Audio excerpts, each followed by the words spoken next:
অসুরের মধ্যে কিরকম সাধনা সম্পন্ন ব্যক্তিত্ব থাকে, কিন্তু তবুও তাদের বিনাশ সাধন হয়, তারা ক্লেশ প্রাপ্ত হয়। কেন প্রাপ্ত হয় সেটাই আমরা বলবো। কারণ আজকের পাঠের বিষয়ে যদি আমি প্রস্তুতি নিয়ে আসিনি, অভিজ্ঞতা নেই, হঠাৎ যেটা শুরু পেয়েছি সেটাই পাঠ করছি, তাই চেষ্টা করবো প্রসঙ্গত কিছু বলার জন্য। তো এখানে বলা হচ্ছে, শাস্ত্রের প্রতি যাদের শ্রদ্ধাহীন, যারা শাস্ত্রের প্রতি শাস্ত্র শ্রবণে ইচ্ছুক নয়, অথবা শাস্ত্রের প্রতি যাদের শ্রদ্ধা নেই, ভালোবাসা নেই, তারা কত কষ্টে প্রাপ্ত হতে পারে সেই বিষয়ে আমরা আলোকপাত করব। রাবণ তার দুই ভাইকে বলছে, ভ্রাতে সকল চলো আমরা সাধনা করব। কি সাধনা? বলছে ব্রহ্মার সাধনা করব।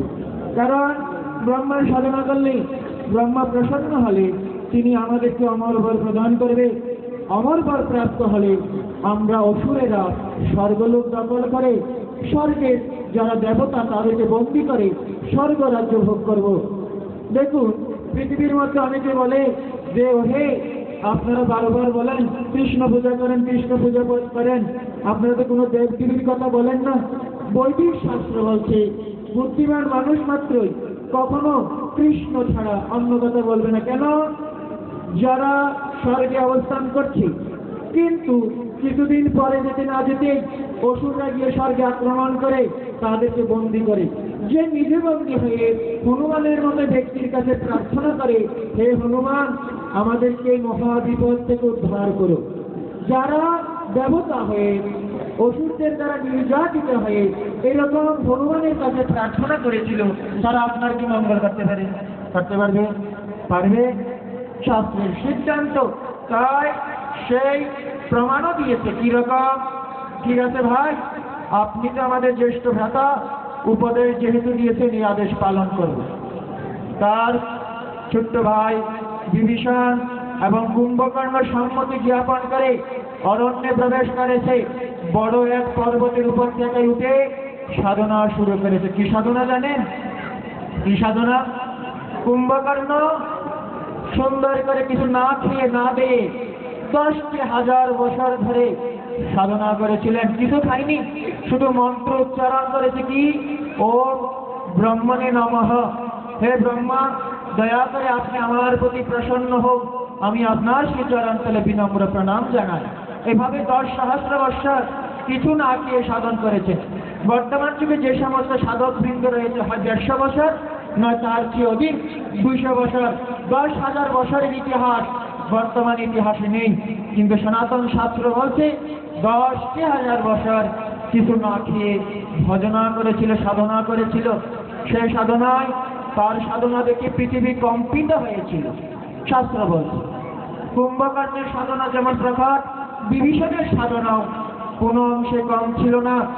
এক পায়ের উপর দাঁড়িয়ে ওম ব্রহ্মণে নমঃ, ব্রহ্মদেব আপনি আমাকে ধর্মের প্রতি মতি দান করুন, আপনার চরণে কোটি কোটি প্রণাম বলে প্রণাম ভজনা করেছেন 10,000 বছর। কুম্ভকর্ণ বিভীষণ এভাবে ভজনা করেছেন, তাদের কথা বাদ দিলাম। কিন্তু রাবণের বিষয়টি আমাদের অবশ্যই জানা দরকার। কেন? এইরকম সাধনা পৃথিবীর ইতিহাসে দ্বিতীয় কেউ করেনি। যাকে আমরা অসুর বলছি, সে যে কত বড় সাধক হতে পারে। কিরকম? যখন 1,000 বছর হয়েছে, একটা মস্তক 10 মুন্ড ছিল, জন্ম থেকে 10টা মাথা ছিল।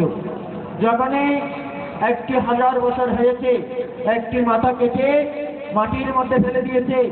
সেই অর্ধেক যে মাথা কেটে ফেলেছে, বাকি অংশ থেকে ধর ধর করে রক্ত ঝরছে। সেই রক্তের প্লাবনে মনে হচ্ছে যেন পুকুর সৃষ্টি হয়ে যাবে, জলাশয় সৃষ্টি হবে।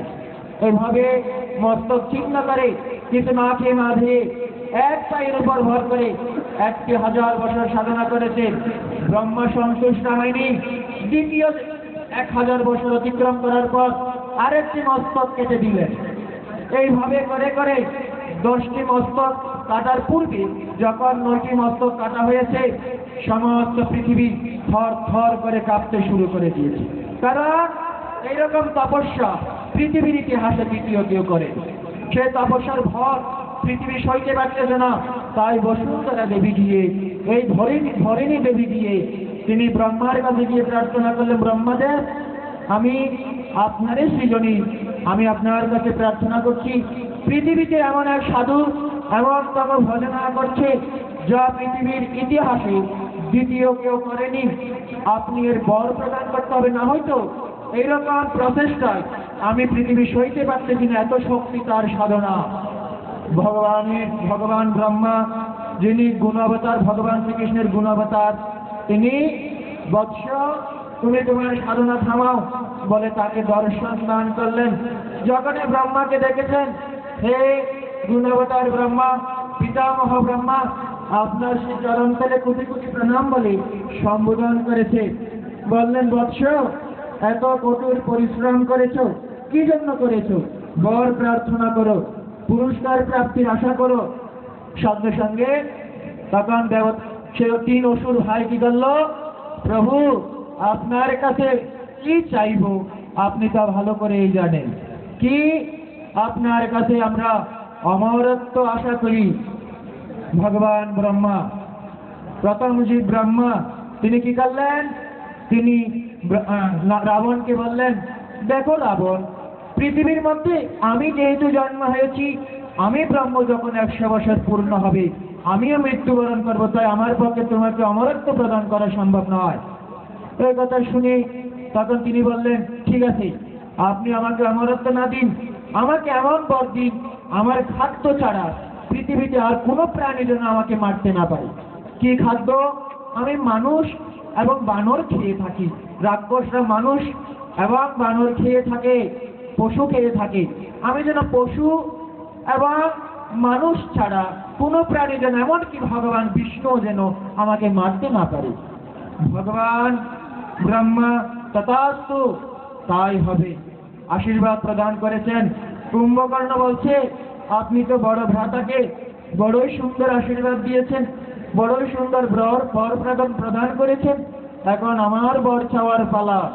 তখন ব্রহ্মার সামনে, স্বয়ং শ্রী ব্রহ্মার সামনে সমস্ত দেবতারা এসে হাত জোর করে বলছে, এই বিরাট দেহধারী জীব, এই কুম্ভকর্ণ যদি পৃথিবীতে বেঁচে থাকে, অথবা সে যদি কোনো কঠিন বর প্রাপ্ত হয়, অত্যন্ত পৃথিবীর ক্ষতি হবে। কি ক্ষতি? এই যতদিন বেঁচে থাকবে এত বেশি সে প্রাণী খায়, এত বেশি সে ভক্ষণ করে, বেশি দিন লাগবে না পৃথিবী জনশূন্য করে ফেলবে, এমনকি পৃথিবী পশু শূন্য করে ফেলবে, কোনো আহার থাকবে না। দেখুন, তাই আপনি এক কাজ করুন, ভগবান আপনি তাকে এক বর প্রদান করুন। কি বর? তাকে নিদ্রা বর প্রদান করুন। তাই এই কথা শুনে, দেবতাদের কথা শুনে ব্রহ্মা বললেন, দেবী সরস্বতী, আপনি এক কাজ করেন। কি? যখন সে বর প্রার্থনা করবে, আমাকে অমুক বর দিন, আপনি তার কণ্ঠের মধ্যে গিয়ে অবস্থান করবেন। কণ্ঠে গিয়ে কি বলবেন? কণ্ঠে গিয়ে বলবেন যে সে যে আসন চাইবে সেখানে আপনি, সে হয়তো ইন্দ্র আসন, ব্রহ্মা আসন, অথবা বড় ধরনের কোনো আসন কামনা করবে, পদ কামনা করবে, তুমি সঙ্গে সঙ্গে বলবে নিদ্রা আসন। আর কথা যেমন কাজও তেমন। সরস্বতী দেবী জয় জগন্নাথ, বলদেব সুভদ্রা মহারানী কি।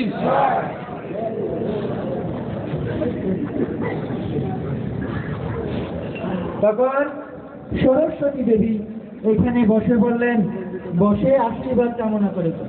সে যখন আশীর্বাদ দিতে কি বলছে, হে ব্রহ্মা, পিতামহ ব্রহ্মা, আমাকে আপনি ইন্দ্র আসন দিতে বলতে গিয়ে আমাকে আপনি নিদ্রাসন দিয়ে দিন। তখন ভগবান ব্রহ্মা বলেন, তথাস্তু, তুমি তাই পাবে। এই বলে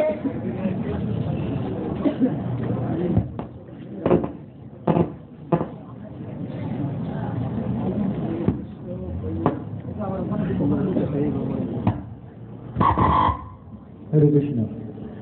তারপরে মাকে একটু ডিস্টার্ব করছে, কারণ ওই সে আর কত চলে, আর কত চলে বলে, ক্লান্ত হয়ে গেছে সে। তখন নিদ্রাসন চেয়েছে। ব্রহ্মা রাবণকেও বঞ্চিত করেছে, কুম্ভকর্ণকেও বঞ্চিত করেছে। বিভীষণ এসেছে, বিভীষণ হাত জোর করে প্রার্থনা করছে, প্রভু ব্রহ্মা, পিতামহ ব্রহ্মা, আপনার কাছ থেকে আমি অমরত্ব চাই না। ব্রহ্মা আশ্চর্য হয়ে গেলেন, হায়রে, অসুরকুলের মধ্যে আবার এসব কি শুনতে পাচ্ছি, অমরত্ব চাই না মানে? অসুরের তো সাধনা করে অমরত্ব চাওয়ার জন্য, এই কেন অমরত্ব চাচ্ছে না? বলছে তাহলে কি চাও? তখন বললেন, হে প্রভু পিতামহ ব্রহ্মা, আমাকে এইটুকু আশীর্বাদ করুন, জন্মে জন্মে যেন আমার প্রভু শ্রী বিষ্ণুর প্রতি ভক্তি তাকে নিতাই গৌর প্রেমানন্দে, জন্মে জন্মে যেন প্রভু শ্রী বিষ্ণুর প্রতি আমার অহিটুকু ভক্তি থাকে, আমি যেন রাক্ষস কুলে থেকে কৃষ্ণ ভজন করে, গোবিন্দ ভজন করে, গোবিন্দের চরণে যেন আমার রথিমতি থাকে, এইটুকু বিনীত প্রার্থনা আমি আপনার কাছে চাই প্রভু। আমি অসুর কুলে জন্মগ্রহণ করেছি, স্বভাবত আমার স্বভাব খারাপ এবং আমি অত্যন্ত রাক্ষস ভাব সম্পন্ন হিংস্র প্রাণী। আমাকে দয়া করে আপনি শ্রী বিষ্ণুর প্রতি অভূতকি ভক্তি দান করুন, এই ছাড়া আমি আর কিছু প্রার্থনা করি না। এই কথা শুনে ভগবান ব্রহ্মা দেবতাদের প্রতি দৃষ্টিপাত করলেন, দেবতারাও আশ্চর্য হয়ে গেলেন, প্রভু অসুর কুলের মধ্যে এই ধরনের কথা তো কখনো শুনি নাই। তখন সমস্ত দেবতারা তখন ব্রহ্মার কাছে প্রার্থনা করলেন, প্রভু একে এমন বর প্রদান করুন যা পূর্বে আপনি কাউকে আর প্রদান করেননি। তখন ব্রহ্মা বললেন, আমি ব্রহ্মা মৃত্যু লাভ করবো, একদিন একদিন আমাকে মরতে হবে, কিন্তু আমি তোমাকে আশীর্বাদ করলাম জগৎ যতদিন বিদ্যমান থাকবে, চন্দ্র সূর্য যতদিন থাকবে পৃথিবীতে, তত জগৎ মাঝে তুমি অমর হয়ে যাবে নিতাই গৌর প্রেমানন্দে। একদিকে রাবণ এত কঠোর সাধনা করেও তিনি কি পেলেন না, অমরত্ব লাভ করতে পারলেন না। অপরদিকে বিভীষণ শুধুমাত্র বিষ্ণু ভক্তি দেখিয়ে অমরত্ব লাভ করে নিলেন। এটাই হচ্ছে কৃষ্ণ ভক্তির শিক্ষা। এই যে বিনয়তা প্রদর্শন পূর্বক প্রভু আমি কৃষ্ণ ভক্তি ছাড়া আর কিছু চাই না, এই প্রার্থনায় সমস্ত দেবতারা সন্তুষ্ট হয়ে গিয়েছে। তাই শ্রীমদ্ ভাগবতম দশম স্কন্ধে বলছে, হে পৃথিবীর বুদ্ধিমান মানুষ, কখনো দেব দেবীর থেকে সুখ সুবিধার কথা আকাঙ্ক্ষা করবে না, নিজের সুবিধার কথা আকাঙ্ক্ষা করবে না। তাহলে কি আকাঙ্ক্ষা করবে? ভগবানের কাছে প্রার্থনা করবে, জয় জগন্নাথ বলদেব সুভদ্রা মহারানী কি জয়। ভগবানের কাছে কি প্রার্থনা করবে? হে ভগবান, যতদিন এই পৃথিবী তলে আছি ততদিন যেন আমার মস্তিষ্কের যে জ্ঞান, উর্বর জ্ঞান, সেই জ্ঞান এবং রতিমতি যেন আপনার প্রতি থাকে প্রভু, আপনাকে যেন ভালোবেসে যেতে পারি। যেমনটি ভক্ত প্রহ্লাদ করেছিলেন, ধ্রুব মহারাজ করেছিলেন। একটা কাহিনী, ছোট্ট কাহিনী, রামায়ণ শাস্ত্রে থেকে না বললে নয়।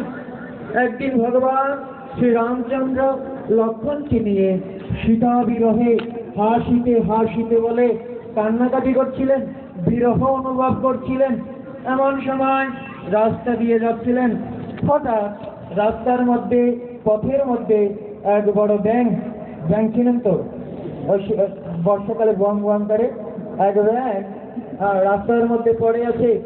ভগবান শ্রী রামচন্দ্র হেঁটে যেতে যেতে হঠাৎ ভগবানের পায়ের স্পর্শ তার উপরে পড়েছে। যখন এই স্পর্শ পায়ের উপরে পড়েছে, সঙ্গে সঙ্গে ভগবান শ্রী রামচন্দ্র হাই করে পা তুলে নিল, শ্রী চরণ তুলে নিল। সঙ্গে সঙ্গে সেই ব্যাঙ লাফিয়ে লাফিয়ে সরোবরে গিয়ে পড়ল। ভগবান শ্রী রামচন্দ্রের এহেন অবস্থা দেখে লক্ষ্মণ হেসে দিলেন। কি হাসলেন? হা হা হা করে হেসে দিলেন। ভগবান শ্রী রামচন্দ্রের হৃদয়ে বড়ই ক্লেশ প্রাপ্ত হয়েছে যে ভাই, আমার দুঃখের দিনে আমি এক এমন অবস্থায় পড়েছি, একটা ব্যাঙের ভয়ে আমি কি পড়েছি, লাম্প দিয়ে উঠলাম, আর তুমি আমার দুঃখ দেখে হেসে দিলে। ভাই কেমন ভাই তুমি আমার জন্য এত ক্লেশ স্বীকার করো, আজকে আমার দুঃখ দেখে তুমি এখনো হাসি দিলে কেন, আমি জানতে চাই।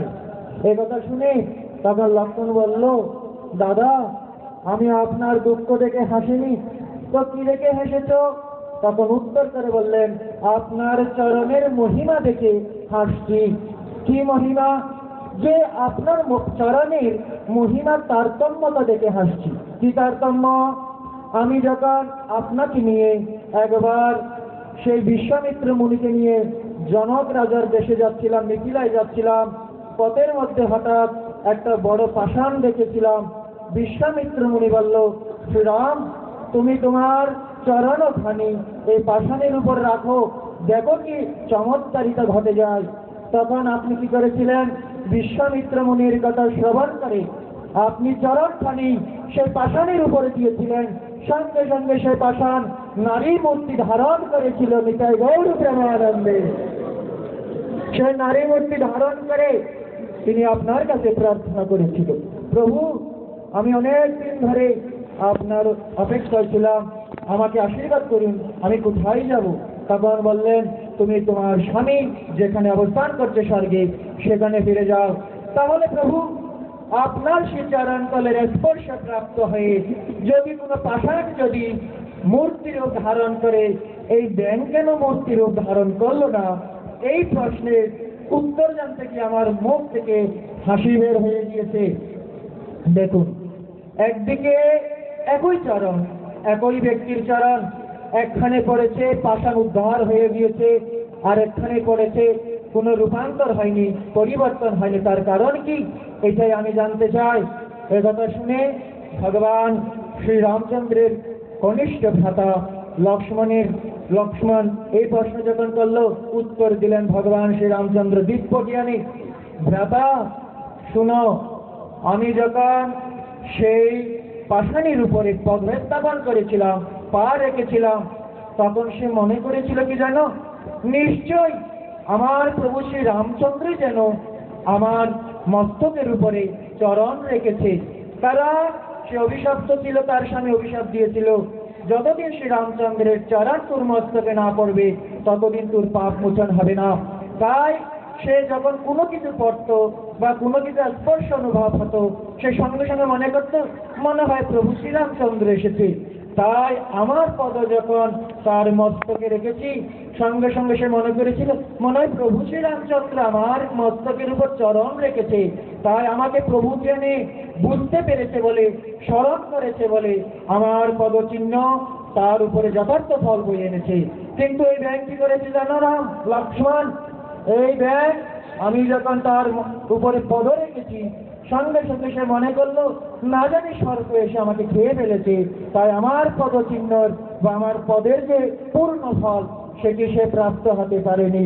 তাই সনাতন ধর্মের শিক্ষা হচ্ছে কৃষ্ণকে সব সময় স্মরণ করা, যাতে করে সে তার ভক্তি দিয়ে অথবা স্মরণ দিয়ে যেন কৃষ্ণ ভক্তি লাভ করতে পারে। তাই সনাতন ধর্মের শিক্ষা হচ্ছে সর্বক্ষণ সব সময় বিপদে আপদে কৃষ্ণ তুমি আমাকে উদ্ধার করো, এই ধরনের প্রার্থনা করাই হচ্ছে প্রকৃত ভক্তি। এইরকম ভক্তি সম্পন্ন জীবকে ভগবান নিজের হৃদয় বলে মনে করে থাকেন। এই জন্য সনাতন ধর্মের শিক্ষা অত্যন্ত সূক্ষ্মাতি সূক্ষ্ম। যদি কেউ এই সমস্ত তথ্য ভালোভাবে বুঝতে না পারে, সে মনে করবে সনাতন ধর্মে কিছু নাই। যেমন বর্তমান যুগে যারা বুয়েটে লেখাপড়া করে অথবা সায়েন্স নিয়ে লেখাপড়া করে, তারা কঙ্কাল এবং দেহ সম্বন্ধে অথবা রসায়ন সম্বন্ধে কিছু জানার ফলে তারা মনে করে অনেক কিছু জেনে গেছি, ধর্ম সম্বন্ধে জানার প্রয়োজন নাই। এটি আমরা বলবো, যে সনাতন ধর্মে জন্মগ্রহণ করে সনাতন ধর্ম সম্বন্ধে জানার প্রয়াস করে না, তার সনাতন ধর্মে জন্ম বৃথা হয়ে গেল। কারণ এই সনাতন ধর্ম এমনই ধর্ম, যে ধর্ম স্বয়ং ভগবানের ধর্ম। আপনারা কি কোথাও দেখেছেন ভগবান শ্রীকৃষ্ণ কোনো ধুতি ছাড়া প্যান্ট শার্ট পরতে দেখেছেন? আপনারা কোনো ছবি আছে? আপনারা কি দেখেছেন ভগবান শ্রী চৈতন্য মহাপ্রভু আমরা যে রূপ ধরেছি সে রূপ ছাড়া অন্য কোনো রূপ ধরতে দেখেছেন? অন্য কোনো পোশাক পরতে দেখেছেন? দেখেননি। আমরা যে ধর্ম পালন করছি ভগবান সে ধর্ম পালন করে গেছে। যেটা ভগবান পালন করে গেছে তার চেয়ে শ্রেষ্ঠ জগৎ সংসারে কি হতে পারে? এই জন্যই সনাতন ধর্ম সর্বশ্রেষ্ঠ, এই জন্যই যা স্বয়ং ভগবানও পালন করে থাকে। তাই তো আমাদের এক মহাজন বিল্লমঙ্গল ঠাকুর ভগবানের কাছে প্রার্থনা করছে। আমরা সনাতনীরা তো প্রার্থনা ভুলে গেছি, আজে বাজে কত কথা বলতে জানি আমরা, কত কথা, কিন্তু প্রার্থনা করতে জানি। শিখে রাখুন প্রার্থনা কিরকম। বিল্লমঙ্গল ঠাকুর শ্রীকৃষ্ণের উদ্দেশ্যে প্রার্থনা লিখছেন। দেখেন ভক্তি কাকে বলে, ভক্তির শক্তি কি। আমরা শাস্ত্রের প্রতি শ্রদ্ধাহীন না হয়ে শাস্ত্রের উপমা গ্রহণ করব, তাহলে জীবন শান্তিতে পরিপূর্ণ হবে। না হলে অশান্তির আগুন সর্বদা দগ্ধীভূত করবে আমাদের হৃদয়কে। যতই শিক্ষিত হন আপনি, যতই ধনবান হন, যদি শাস্ত্রের জ্ঞান আপনার মধ্যে না থাকে আপনি শান্তি পেতে পারেন না। তাই মহাজনগণ শাস্ত্র অধ্যয়ন করে সময় কাটাতেন, কৃষ্ণ নাম করে সময় কাটাতেন, আনন্দ তারা পেতেন। তাই বিল্লামঙ্গল ঠাকুর ভগবানের কাছে প্রার্থনা করছে, প্রভু শুনেছি আপনি মহাপুরুষ। দেখেন প্রার্থনা কাকে বলে, শুনেছি আপনি মহাপুরুষ। কৃষ্ণ কর্ণামৃতের মধ্যে বিল্লামঙ্গল ঠাকুর লিখছে, শুনেছি আপনি মহাপুরুষ। কিরকম মহাপুরুষ? আপনি অগাসুর, বকাসুর ইত্যাদি বহু অসুরকে আপনি বিনাশ করে দিয়েছেন। আরে মহাবীর না হলে এরকম পুতনার মতো 12 মাইল বিশিষ্ট মহিলাকে কিছু বিনাশ করতে পারে? আপনি মহাবীর, ঠিক আছে আপনি মহাবীর। আমি আপনার বীরত্বের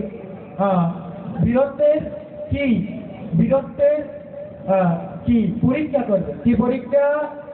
আমি আপনার কাছে প্রার্থনা করছি, আপনি যদি বিল্লামঙ্গল ঠাকুরের হৃদয় থেকে যদি বহির্ভূত হয়ে যেতে পারেন, এক বিন্দু সময়ের জন্য যদি বিল্লামঙ্গল ঠাকুরের হৃদয় থেকে বের হয়ে যেতে পারেন, তাহলে বুঝে নেব আপনি মহান বীর। তাহলে বুঝে নেব আপনি মহান বীর।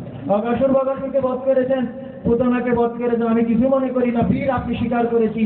কিন্তু বিল্লামঙ্গল ঠাকুরের হৃদয় থেকে যদি বের হয়ে যেতে পারেন, তাহলে বলবো আপনি মহাবীর। ভগবান সে সময় তিনি অন্ধ ছিলেন, তিনি নিজের চক্ষুর মধ্যে নিজে অন্ধ করে দিয়েছিলেন। সেই বিল্লামঙ্গল ঠাকুরের প্রার্থনা, বিল্লামঙ্গল ঠাকুর যখন গাছতলে বসে যখন এসব লিখতেন, গোপ বালক স্বয়ং শ্রীকৃষ্ণ গোপ বালক রূপ ধারণ করে তার কাছে এসে বলতেন, ও হে তুমি তো এখানে উপবাসে থাকো, দেখো আমি তো গোপ বালক, যারা উপবাসে থাকে তাদের আহার দিতে আসি। কেউ কেউ বলে, আমাদের অনেক সময় আমরা শুনে থাকি, আরে কাজকর্ম না করলে তুই ভগবান তোকে দিবে। হ্যাঁ অবশ্যই দিবে। আপনি যদি বিল্লামঙ্গল ঠাকুরের মতো ভক্তি সম্পন্ন ব্যক্তিত্ব হতে পারেন, আপনি যদি বিল্লামঙ্গল ঠাকুরের মতো মহান হতে পারেন, ভগবান আপনার ঘরে গিয়ে আপনাকে দিয়ে আসবেন। এটাই সনাতন ধর্মের শিক্ষা। কারণ বৈদিক শাস্ত্রে বলা হয়েছে, ভগবত গীতায় বলা হয়েছে, বহন মহম, আমি আমার ভক্তের ভার বহন করে থাকি। ভক্ত যদি উপবাস করে তার ঘরে গিয়ে দিয়ে থাকি, অর্জুন নিশ্চয়তার প্রমাণ। তাই ভগবান বিল্লামঙ্গল ঠাকুরের কাছে দূত এনে বলছে, ওহে তুমি তো আমার ছাড়া আর কাউকে বুঝো না, সবসময় শুধু কৃষ্ণ কৃষ্ণ করো, তাই কৃষ্ণ হয়তো বা আমাকে তোমার কাছে পাঠায়। আমি সবসময় এদিক দিয়ে তো রাস্তা দিয়ে যাই, তাই তোমার জন্য দুগ্ধ নিয়ে এসেছি, গ্রহণ করো। ভগবান দুগ্ধ প্রদান করলেন। তিনি দুগ্ধ খাওয়ার পরে তাকে বলছেন, হে গোপবালক, আমার চক্ষু তো অন্ধ, আমি তো ভালো লিখতে পারি, তবুও অভিজ্ঞতা করে তাল পাতার মধ্যে একটা লিখেছি, কি একটা যেন লিখেছি, একটু পরে দেখো এটা ঠিক আছে কিনা। গোপবালক পড়ছে, হে ভগবান, আপনি যদি বীর হয়ে থাকেন, আমি স্বীকার করি অগাসুর বকাসুরকে আপনি বধ করেছেন, মহাবীর আপনি। যদি সত্যি বীর হয়ে থাকেন, যদি বিল্লামঙ্গল ঠাকুরের হৃদয় থেকে আপনি বের হয়ে যান, তো তাহলেই বুঝবো আপনি বীর। এই কথা পড়ে সঙ্গে সঙ্গে ভগবান শ্রীকৃষ্ণ গোপবালক রূপ ধারণকারী তিনি সঙ্গে সঙ্গে বললেন, হ্যাঁ কৃষ্ণ বীর। এটা যেমন সত্য, কৃষ্ণ তোমার হৃদয় থেকে বের হয়ে যেতে পারবেন, এটাই সত্য। তাই কৃষ্ণ সকলের কাছে বীর, তোমার কাছে কৃষ্ণ কাপুরুষ। বুঝতে পেরেছেন? কৃষ্ণ ভক্তের ভক্তির কাছে কাপুরুষ। এই জন্য ভক্তি এমন একটা জিনিস, আপনি যদি ভক্তি দিয়ে অশ্রু জলে বিসর্জিত হয়ে ভগবান শ্রীকৃষ্ণকে ডাকেন, কে বলেছে ভগবানকে পাওয়া যায় না? কে বলেছে ভগবান দূরে? বৈদিক শাস্ত্রে বলছে, শ্রী রাধারানীকে শ্রীকৃষ্ণ বলছে যে, হে রাধারানী, আমাকে ক্রয় করা, আমাকে কিনে নেওয়ার জগতে শুধু একটাই মাত্র জিনিস রয়েছে, কি? উষ্ণ নয়, শীতল চোখেরও জল। পরমেশ্বর ভগবান শ্রীকৃষ্ণ রাধারানীকে বলছে, এই জগতে আমাকে প্রাপ্তির একটাই মাত্র পথ, সেটা কি? শীতল অশ্রু জল। আপনি যদি রাগান্বিত হয়ে যদি কোনো কিছু প্রাপ্ত না হওয়ার আকাঙ্ক্ষা যদি ব্যর্থ হন, কোনো কিছু প্রাপ্ত হওয়ার আকাঙ্ক্ষা যদি ব্যর্থ হয়, যদি রাগ করে কান্না করেন, আপনার চোখ থেকে যে জল ঝরবে আপনি ধরে দেখবেন সেটা উষ্ণ হবে, অর্থাৎ গরম হবে। কিন্তু আপনি ভক্তি দিয়ে হৃদয় থেকে যদি কোনো কান্না করেন, দেখবেন সেটা শীতল হবে। তাই ভগবান বলছে, উষ্ণ নয়, কি? শীতল চোখের জল দিয়ে যদি কেউ একবার হা কৃষ্ণ হা গোবিন্দ বলে, আমাকে ডাকে, আমি তাকে উদ্ধার করিবে। তাই সনাতন ধর্মের এখনো শিক্ষা কি? কৃষ্ণ ভক্ত সুদামা তিনিও একই কাজ করেছেন। কি কাজ করেছেন? ভগবানকে বলছে, ভগবান আমি তোমার রাজপ্রাসাদে যাব না। দেখুন, ভক্ত ভগবানের কাছে বলছে আমি তোমার রাজপ্রাসাদে যাব না। কেন? কৃষ্ণ জিজ্ঞেস করলেন, কেন যাবে না তুমি? তখন বললেন, কত শত পাপ রানী তোমার, কত মহা মহা রাজকন্যা তোমার রাজরানী, আবার কত রাজারা তোমাকে দেখতে আসে। শুনেছি যে ব্রহ্মা, তারপরে তোমার শিব, তারপরে তোমার দেবতারাও নাকি তারা মনুষ্য রূপ ধারণ করে তোমাকে দেখতে আসে। কতই না তোমার এই জগৎ ধন্য, তোমার রাজপ্রাসাদ মূল্যবান। আমার মতো ভিখারি তোমার ওখানে যদি যায়, তাহলে যে আমার এই ভিক্ষার রূপ দর্শন করে মানুষ প্রিয় করে বলবে কৃষ্ণের বন্ধু এসেছে, দেখো তার রূপটা, তখন যে তোমার কলঙ্ক হবে। আমাকে এখান থেকে বিদায় দিয়ে দাও, আমি বাইরে থেকে তোমাকে দেখে ধন্য হয়ে গিয়েছি। এই কথা শুনে ভগবান শ্রীকৃষ্ণ বললেন, কি বললেন দেখুন, ভক্তের প্রতি ভগবানের কত আসক্তি, কত ভালোবাসা। ভগবান বললেন, হে সুদামা, আমি বলছি আমার রাজপ্রাসাদে যদি তোমার স্থান না থাকে, আমার দেবদেবীর প্রয়োজন নয়, আমার রাজপ্রাসাদের প্রয়োজন নয়। আজ থেকে আমিও তোমার সাথে তোমার গৃহে গিয়ে গোকুলে গিয়ে বসবাস করবো। এই কথা শুনে ভগবানের কথা শুনে তখন সুদামা কান্না করে বললেন, প্রভু তাহলে আমি কি করব?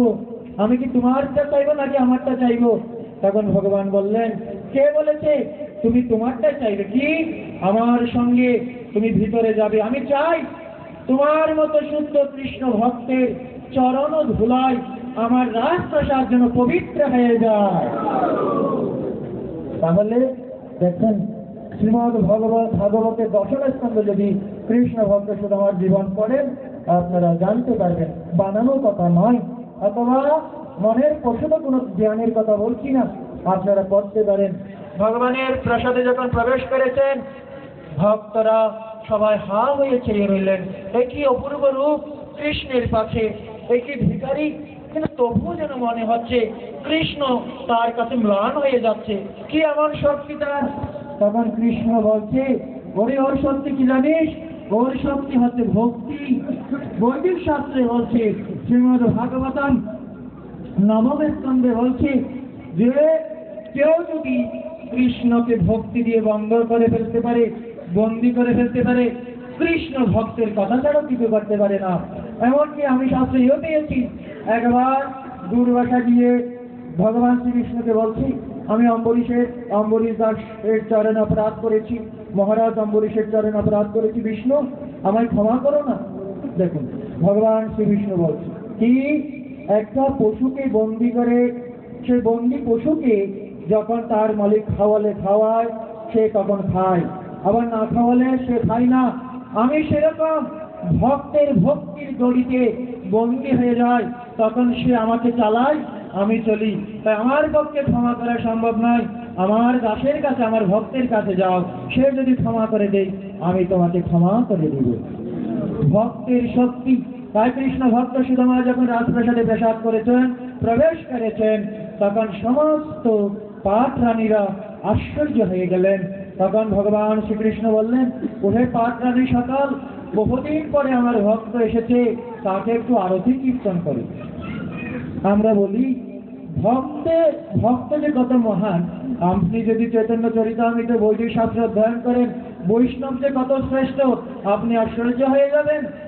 যে বলছে গঙ্গার এক মহিমার মধ্যে পাওয়া গিয়েছে, যে গঙ্গা দেবীর উদ্দেশ্যে ভগবান শ্রীকৃষ্ণ বলছে, চৈতন্য মহাপ্রভু বলছে যে কৃষ্ণ ভক্তের চরণ ধুলা যদি পড়ে গঙ্গার জলে, গঙ্গাও পবিত্র হয়ে যায়, ভাগবত বলে।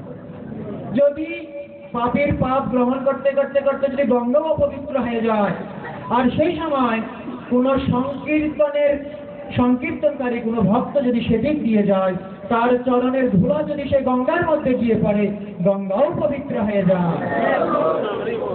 এই জন্য আজকে কৃষ্ণ ভক্ত সুদামার চরণ মহিমা, চরণ বন্দনা করছেন। সমস্ত পাঠ রানীর স্বয়ং লক্ষ্মীর অংশ প্রকাশ। আজকে লক্ষ্মীর শ্রীমাতা লক্ষ্মীর অংশ প্রকাশেরা তার উপাসনা করছে। কিভাবে? কৃষ্ণ পাশে দাঁড়িয়ে আছে, কৃষ্ণ ভক্ত সুদামা আস্তে করে সরে এসে তিনি কৃষ্ণের অন্তরালে চলে গেলেন। সঙ্গে সঙ্গে সে সমস্ত সখীরা, অর্থাৎ যারা কৃষ্ণের মহিষী স্ত্রী, তারা আরতি করা বন্ধ করে দিলেন। তখন অন্যান্যরা জিজ্ঞেস করছেন, হে সখীবৃন্দ, আপনারা আরতি বন্ধ করে দিলেন কেন? তখন বললেন, কৃষ্ণকে তো প্রতিদিন আরতি করি, আজকে কৃষ্ণের ভক্ত দিয়েছি, তাই আজকে ভক্ত ছাড়া আর কাউকে আরতি করবো না। কৃষ্ণেরও মূল্য চলে গেছে, ভক্তের সামনে থাকলে কৃষ্ণেরও মূল্য চলে যায়, তখন আরতি আর করবো না। তখন কৃষ্ণ বললেন, সুদামা দেখো, আজকে তোমারই সময় এসেছে। অনেক দিন ধরে অনেক কষ্ট পেয়েছো সুদামা, এক মুষ্টি ভাতের জন্য মানুষের ঘরে ঘরে ভিক্ষা করেছো, বিনিময়ে আমার কাছ থেকে কিছু চাওনি, একবারও বলোনি কৃষ্ণ তুমি তো আমার বন্ধু, আমাকে কিছু দাও না, তুমি তো দ্বারকার অধীশ্বর, চাওনি, কি চেয়েছো? প্রভু আমাকে দুঃখ দাও, বিনিময়ে সহ্য করার শক্তি দাও, এটাই শুধু চেয়েছিলে তুমি। তাই আজকে আমার সময় এসেছে, আমি আর তোমাকে ছাড়ছি না। তাই কৃষ্ণ পিছনে চলে আসলেন আর ভক্তকে সামনে দিলেন। সঙ্গে সঙ্গে সংসার উল্লধ্বনি করে সকলে কি করলেন জানেন? আরতি করতে শুরু করেছেন। সকলে আরতি করছেন। আরতি যখন করছেন, ভগবান শ্রীকৃষ্ণ বললেন, অনেক ক্লেশ স্বীকার করেছ, আজকে আর ক্লেশ দেব না, বন্ধুত্বের পরিচয় দিব। কি? আমার সিংহাসনে তোমাকে বসাবো। ভগবান শ্রীকৃষ্ণ তাকে রত্ন সিংহাসনে বসালেন। বসে তার সতীবৃন্দদেরকে, মহিষী বৃন্দদেরকে বলছি, ওরে রুক্মিণী, জাম্ববতী, না মিত্রবৃন্দা, দয়া করে তাড়াতাড়ি আমার ভক্তের জন্য জল নিয়ে আসো। জল আনতে আনতে দেরি হচ্ছে দেখে ভগবান তার চোখের শীতল জল দিয়ে ভক্তের চরণ ধৌত করে দিয়েছে। কেন ধৌত করেছে? একদিকে ভগবান শ্রীকৃষ্ণ তথা শ্রী রামচন্দ্র রাবণের মতো মহাসাধককে বিনাশ করে দিয়েছেন। কি করে বিনাশ করে দিয়েছেন জানেন? অনন্ত অস্ত্র নিক্ষেপ করে প্রথমে তার ভেতরে যে অমৃত রস ছিল, সাধনা করে যে অমৃত আস্বাদন করেছিল, তা বিনাশ করে দিয়েছে এবং এক প্রকাণ্ড তীর মেরে তার মস্তক ছেদন করে তাকে চিরতরে বিনাশ করেছে। একদিকে সাধককে বিনাশ করে দিয়েছে, আর একদিকে সুদামার মতো সাধককে ভিখারিকে ভগবান চরণ ধৌত করে দিচ্ছে। ব্যাপার কি? প্রশ্ন কি আসে না যে একবার 1000 বছর পর পরে একটা একটা করে মস্তক দিয়েছে, তার মতো সাধককে রামচন্দ্র বিনাশ করে দিয়েছে, আরেকদিকে কৃষ্ণ ভক্ত সুদামার চোখের জল ধৌত করে দিয়েছে। তাহলে সাধনা করেও যদি এরকম হয় কেন? এইটা এখানে আজকে প্রতিষ্ঠিত হয়েছে। কি? অজ্ঞশ্চ শ্রদ্ধা ধনশ্চ সংশয় আত্মা বিনশ্যতি। যারা শাস্ত্র পড়ে অথবা শাস্ত্র অনুশীলন করে কিন্তু ভগবানের কে অমান্য করে অহংকারী হয়, ভগবান তাদেরকে বিনাশ করে। কেউ যদি সাধনা করে, সাধক হয়, কিন্তু কৃষ্ণকে অবমাননা করে, কৃষ্ণ তাকে বিনাশ করে দেয়। জ্বলন্ত প্রমাণ শ্রী রাবণ। আরেকদিকে কেউ যদি চোখের জল ফেলে হা প্রভু হা গোবিন্দ বলে কান্না করে, তার সাধনায় তুষ্ট হয়, ভগবান তার চোখের জল দিয়ে তার চরণ ধ্বংস করে দেয়।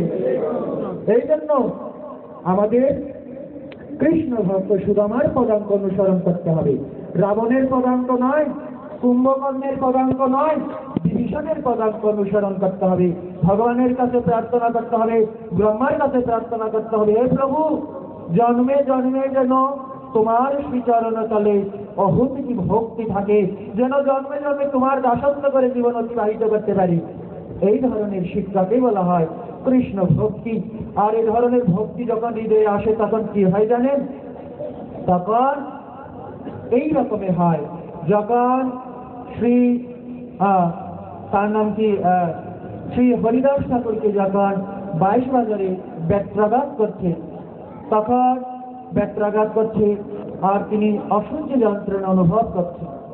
এমন সময় ভগবান শ্রী চৈতন্য চন্দ্রের হৃদয় বিক্ষিপ্ত হয়ে গেল। হ্যাঁ, আমার ভক্ত নির্দোষ, তবু তাকে এভাবে নির্যাতন করা হচ্ছে। তাই তিনি কি করলেন? ভগবান শ্রীকৃষ্ণ, আপনারা অবতারের অনেক নাম শুনেছেন, অনেক অবতার আছে ভগবানের, আমি শাস্ত্রে পেয়েছি অসংখ্য অবতার। বৈদিক শাস্ত্রে বলছে সাগরে যেমন ঢেউ সৃষ্টি হয়, এরকম অনন্ত ঢেউয়ের মতোই প্রতিনিয়ত ভগবান শ্রীকৃষ্ণ থেকে অবতার প্রকাশিত হয়। বুঝছেন? এই অবতারের নাম শুনেছেন কিনা জানি না, চর্ম অবতার। চর্ম অবতার বুঝেন কি? ভগবান চর্মরূপ ধারণ করে চর্ম হয়ে হরিদাসের উপরে বিলীন হয়ে গিয়েছিল। ভগবানের চর্ম অবতার আছে, শাড়ি অবতার আছে। শাড়ি অবতার শুনেছেন? দ্রৌপদীর বস্ত্রহরণের সময় ভগবান স্বয়ং শাড়ি হয়ে গিয়েছিলেন, নিজে শাড়ি হয়ে গিয়েছিলেন। এটাই ভগবানের শাড়ি অবতার। এজন্য অনন্ত অবতার, অনন্ত কৃষ্ণের অনন্ত মহিমা। তাই চরম অবতার হয়ে ভক্তের অঙ্গের মধ্যে লীন হয়ে গিয়েছে, সমস্ত আঘাত ধারণ করেছে। আত্মপ্রকাশ লীলায় কৃষ্ণ যখন সবাইকে দেখাচ্ছে, মুরারি তুমি আমার কাছে বর প্রার্থনা করো, এভাবে সকলের জন্য বর প্রার্থনা করেছে। তখন হরিদাসকে ডেকেছেন, হরিদাস আসুন আমার কাছে বর চাও। হরিদাস হচ্ছে মহাভক্ত, জগৎ সংসারে এরকম ভক্ত দ্বিতীয় নাই। তিনি বলছেন, প্রভু অত্যন্ত নিচুকুলে জন্মগ্রহণ করেছি, আপনার ওখানে যাওয়ার কোনো সৌভাগ্য আমার নাই, আপনি আমাকে ক্ষমা করুন। ওখানে গেলে আমার পাপে আপনারা পাপী হয়ে যাবেন। কৃষ্ণ ভক্ত নিজেকে কত পাপী মনে করে দেখে। এই জন্য বৈদিক শাস্ত্রে বলছে, নারদ মুনির একটা নতুন বই বের হয়েছে, নারদ ভক্তি সূত্র। সেখানে বলা হয়েছে এইরকম ভক্ত যদি যেখানে স্থান করে, যেখানে জন্মগ্রহণ করে, তার কারণে সমস্ত ব্রহ্মাণ্ড উদ্ধার হয়ে যায়, তার কারণে 14 পুরুষ মুক্ত হয়ে যায়, তার কারণে সমস্ত জগৎ পবিত্র হয়ে যায়। আর হরিদাস বলছে, প্রভু আমি কৃষ্ণ করি, ঠিক আছে, এটা অভ্যাস মাত্র, কিন্তু আমার তো কোনো গুণাবলী নেই আপনার কাছে যাওয়ার মতো, তাই প্রভু আমাকে ক্ষমা করে দিন। তখন ভক্তদেরকে বলছে, যাও ওকে ধরে নিয়ে আসো। ভক্তরা গিয়ে হরিদাসের ক্ষীণ দেহ সবাই জোর করে ধরে নিয়ে আসলেন। আর জোর করে যখন ধরে নিয়ে এসেছেন, অশ্রু বিসর্জন করে করে বলছেন, আমাকে স্পর্শ করে আপনারা অপবিত্র হয়ে গেলেন, কেন আমাকে স্পর্শ করলেন? হে প্রভু, আমাকে কেন তাদের স্পর্শ করতে বললেন? ক্রন্দন করছেন। এমন সময় ভগবান শ্রী চৈতন্য মহাপ্রভু বলছেন, তুমি এভাবে ক্রন্দন করলে আমি বড়ই কষ্ট পাবো, অন্তত আমার সুখের জন্য তুমি তোমার ক্রন্দন থামাও। যখন ভগবানের সুখের কথা বলেছে, হ্যাঁ প্রভু হ্যাঁ, আমি তোমার সুখের জন্যই দেখো আমি আমার কান্না থামাই ফেলতে পারি, ভগবানের সুখের কামনা। সঙ্গে সঙ্গে ক্রন্দন থামিয়েছেন, সঙ্গে বলছেন আমার কাছে বর প্রার্থনা করো। তখন এক বর কামনা করেছিলেন, একদিকে রাবণ কি বর চেয়েছেন, অমরত্ব দাও, আর একদিকে কৃষ্ণ ভক্ত কি বর চাচ্ছেন। দেখুন কত পার্থক্য, সাধনার মধ্যে কত পার্থক্য। কি বর?